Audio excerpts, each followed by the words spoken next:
యమునా నది ఒడ్డున ఒక అందమైన వనంలో ఒక పెద్ద మర్రి చెట్టు ఉండేది. ఆ చెట్టు మీద ఒక కాకుల జంట నివసిస్తుండేది. ఆ మర్రి చెట్టు క్రింద ఒక పుట్ట ఉన్నది. ఆ పుట్టలో ఒక పాము ఉంటున్నది. కాకి గుడ్లను పెట్టినప్పుడు వాటిని పాము తింటుండేది.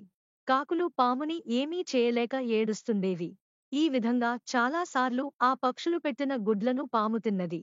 కాకి ఒంటరిగా కూర్చొని ఏడుస్తుంటే ఒక నక్క చూసింది. అది కాకిని సమీపించి, కాకి బావా! ఎందుకు ఏడుస్తున్నావ్, నీకు వచ్చిన సమస్య ఏమిటి? అని అడిగింది. కాకి నక్కతో, నక్క బావా, నా గర్భసుఖాన్ని ఎవరితో చెప్పుకునేది? నేను పెట్టిన గుడ్లను పొదిగి వాటి నుండి పిల్లలు వస్తే సంతోషించాలనుకున్నాను. అని కావ్ కావ్ మని అరుస్తుంటే విని ఆనందించాలనుకున్నాను. కాని నాకు ఆ అదృష్టం లేదు అని బాధపడింది. నక్క కాకితో, మీ పక్షులు గుడ్లు పెట్టడం, వాటి నుండి పిల్లలు రావడం సహజమే కదా అన్నది కాకి. నిజమే, కాని నా గుడ్లను పాము నిర్దయగా తింటున్నది అని బాధతో అన్నది. నక్క, మరి ఆ పాముని చంపబోయావా అన్నది. ఆ పని నా వల్ల కాదు కదా అన్నది కాకి. అప్పుడు నక్క, శత్రువు బలవంతుడైనప్పుడు ఉపాయముతో అతనిని తప్పించాలి అని నక్క వెళ్ళిపోయినది. కాకి చాలాసేపు ఆలోచించినది. దానికి చక్కటి ఉపాయం తట్టింది. యమునకు సమీపమున విలాసధామం అను పట్టణం ఉన్నది.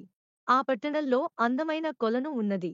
ప్రతిరోజు రాణి ఆమె చెలికత్తెలు ఆ కొలనుకి వచ్చి జలక్రీడలు ఆడతారు. ఒకరోజు రాణి చెలికత్తెలతో వచ్చింది. అందరూ తమ నగలను ఒడ్డున ఉంచి కొలనులో దిగారు.